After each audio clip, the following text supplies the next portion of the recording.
नमस्कार। ये है फलक की कहानियों का अद्भुत संसार। किस्सा कहानियां जिनमें हम लिखते हैं खुद को। मैं हूं ममता सिंह देवा और आपको सुना रही हूं अपनी लिखी कहानी बड़की भाभी। सोमारू को आज न्याय की आस थी। पिछले 6 महीने से बड़े मालिक के तीनों छोटे लड़के मुकदमा करने की धमकी दे रहे थे। 10 साल पहले मालिक ने उसकी सेवा से प्रसन्न हो एक दुकान उसको दी थी। वही एकमात्र दुकान बड़े मालिक के जाने के बाद उसका सबसे बड़ा सहारा थी। उसी सहारे को छीनने के लिए अदालत में खींचा जा रहा था उसको। हवेली आज गुलजार थी। कलकत्ते से बड़े मालिक के बड़े बेटे बहू जो आए थे। तीनों छोटे भाइयों का भरण पोषण का जिम्मा बड़े भाई भाभी ने ही तो उठा रखा था। सबके सब दावत के मजे उड़ा रहे थे। तभी हवेली की गेट पर किसी ने जोर जोर से आवाज लगाई। ये इतनी जोर से कौन बोल रहा है? बड़ी भाभी ने अपनी देवरानी से पूछा। लगता है आज सोमारू फिर से आया है, एक देवरानी ने जवाब दिया। सोमारू आया है? तो इसमें ऐसी क्या बात हो गई? हमसे मिलने तो आता ही है। तभी सोमारू दौड़ता हुआ बड़की भाभी के पैरों पर गिर पड़ा। न्याय करी बड़की भाभी, न्याय करी। अरे क्या हुआ सोमारू? ऐसा क्या अनर्थ हो गया जो न्याय की गुहार लगा रहे हो? बड़की भाभी, आप ही कुछ कर सकत हैं। ये छोटके भैया लोग तो मुकदमा का धमकी दे रहे हैं। मुकदमा? कैसा मुकदमा?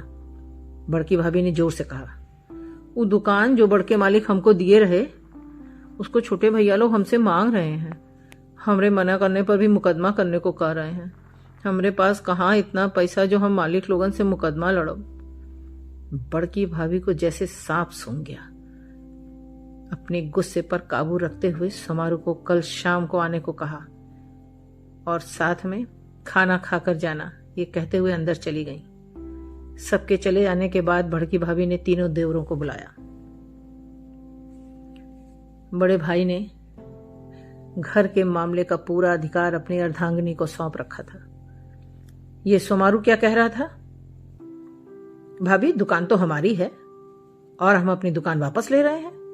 देवरों के मुंह से इतना सुनते ही भाभी गुस्से से बोली। तुम लोगों को जरा भी मान है भाबूजी का? उन्होंने सोमारू की सेवा के बदले में ये दुकान उसको दी थी, तो कागज दिखाए। सबसे छोटे देवर ने तपाक से कहा। कागज? कैसा कागज? बाबूजी की जबान के आगे कागज की क्या बिसात? भूल गए तुम सब? बित्ते बित्ते भर के थे जब अम्मा जी गुजर गई थी।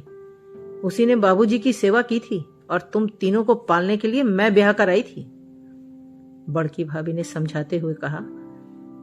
ये मुकदमा कितनी पीढ़ी तक लड़ोगे, वो भी अपने सेवकदार से? एक बात हमेशा याद रखना, विरासत में जमीन जायदाद और संस्कार छोड़े जाते हैं, मुकदमा और कर्ज नहीं।